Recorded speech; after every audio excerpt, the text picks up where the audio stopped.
Hi, I like collecting things. I don't collect as much stuff as other people, but I have my fair share of thingamabobs and doodads, you know? A couple of gaming mice, keyboards, cool stack of vinyl records and CDs. Anything that I could get my hands on that I thought it looked cool, I bought it. And here's the key word here, well, I guess keywords. Anything that I could get my hands on.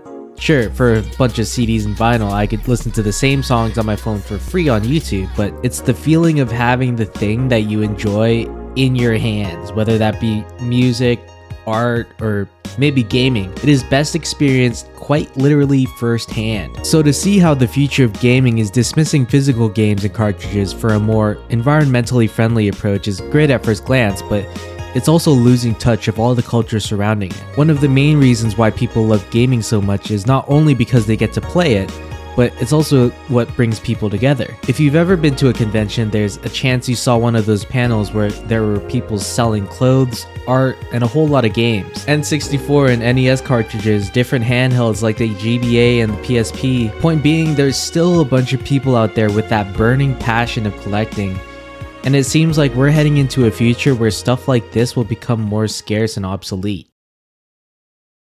One thing I'm interested in when it comes to physical games is their box art. In 1985, the transition from the arcades to home consoles made it very much necessary to include art in their games packaging due to the lack of visuals in the games themselves. But it didn't start off so pretty. During the launch of the NES, the box art included was merely just a stylized screenshot of the game coupled with a not so enticing name, like pinball. Yeah, that's what the game is, but at least add a somewhat catchy adjective to spice things up. But throughout the lifespan of the NES, Nintendo finally learned how to rile their players up. Not everyone will be seduced by a few pixels on a box, no. Sometimes you need Mega Man to do the trick. And as time went on, tons of cool and interesting box art was released. Credit to all the amazing artists behind all of these.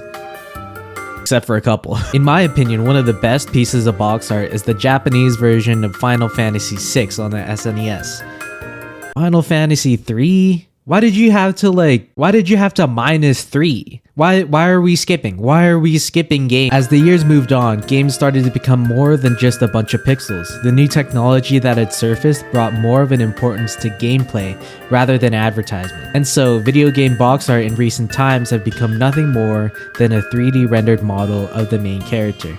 No general art direction going on, it's just some person standing. Looks like they're just going back to their old roots with their stylized screenshots with uninteresting names. It just seems like nowadays game developers are not hiring actual aspiring artists to make their box art, and in my opinion, it's one of the testaments to the death of physical gaming.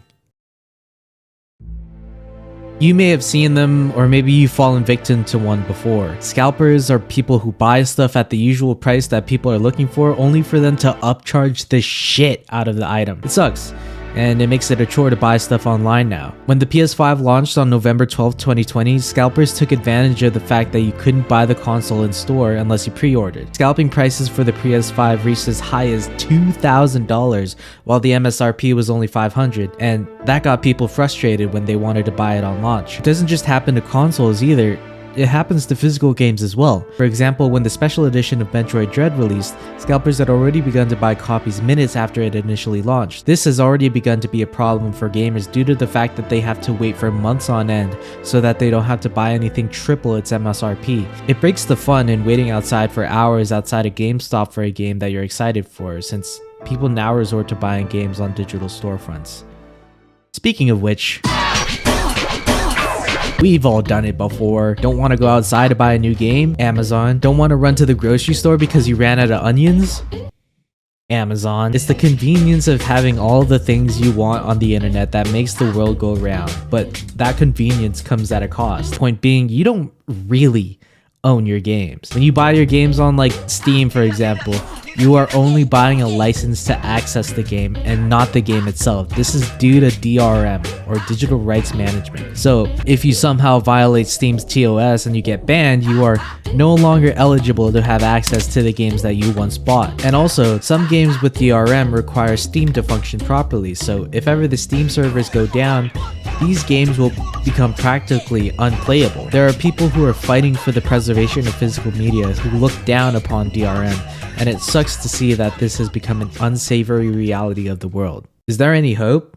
Well, as said before, there are many people who are fighting for the preservation of physical media, and there is still a large fan base of people who enjoy classic retro gaming, but it doesn't seem to be moving the mainstream audience a whole lot. A lot of people just want to have that convenience of saving space in order to maintain a clean living space, but like I say, with modern interior design, that just makes things completely soulless and boring, and it kind of sucks seeing that passion for physical games dying out like this. But what do you think? Is physical gaming really dying, or am I just making this all up?